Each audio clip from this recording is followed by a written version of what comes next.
4 বছর ধরে আমিরুল ইসলামের সঙ্গে মাধ্যমিক বিদ্যালয়ের এক সহকারী শিক্ষিকার প্রেমের সম্পর্ক ছিল। এ সময় আমিরুল চাকরি পেলে ওই শিক্ষিকাকে বিয়ে করবেন এমন প্রতিশ্রুতিও দিয়েছিলেন। ধীরে ধীরে তাদের প্রেমের সম্পর্ক গভীর হয়। বিয়ের আশ্বাস পেয়ে শিক্ষিকাও বিভিন্ন স্থানে গেছেন প্রেমিকের সঙ্গে। হয়েছে তাদের শারীরিক সম্পর্ক। অনেক জায়গায় দেখাশোনা হয়েছে, অনেক কিছু হয়ে গেছে।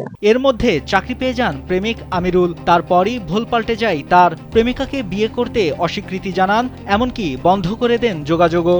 এরপর বিয়ের দাবিতে আমিরুলের বাড়িতে অবস্থান নেন ওই শিক্ষিকা। আমি যখন আসি তখন আমাকে ঘর থেকে নামিয়ে মায়েরে ধরে আমারে তাকে ব্যাগ ছিঁড়ে দিছে, সব আমার বোরখা ছিঁড়ে দিছে। তারপরে মনে করেন যে আমি মোবাইলে কথা বলছিলাম, বলছে ধর ধর মোবাইলে মনে হয় কারোর সাথে যোগাযোগ করছে, মোবাইলটা কেড়ে নিয়ে ঘরের ভিতরে চলে গেল।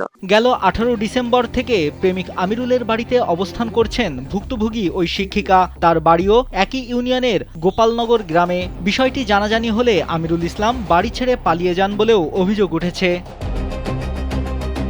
এ বিষয়ে অভিযুক্ত আমিরুল ইসলামের বাবা আনারুদ্দিন ইসলাম বলেন, তাদের মধ্যে প্রেমের সম্পর্ক ছিল কিনা তা পরিবার জানে না। ওই শিক্ষিকাও সম্পর্কের দাবি করলেও আমিরুল তা অস্বীকার করছেন। ওই মেয়ের সঙ্গে আমার এই কোনো সম্পর্ক নাই, আমি জানুনি, উনি শুনুনি। একদিন হঠাৎ ওই যে কালাম ফারাজুল বিল্লারের লোক আমার বাড়ি আসলো। চাঞ্চল্যকর এই ঘটনাটি ঘটেছে মেহেরপুরের গাংনী উপজেলার চ্যাংগাড়া গ্রামে। বিষয়টি নিয়ে এলাকা জুড়ে এখন আলোচনা সমালোচনার ঝড় বইছে। স্থানীয়রা বলছেন, মানুষ গড়ার কারিগর শিক্ষক শিক্ষিকা যদি এমন হন, তাহলে শিক্ষার্থীরা কি শিখবে? নাইমুল হাসিব, কালবেলা।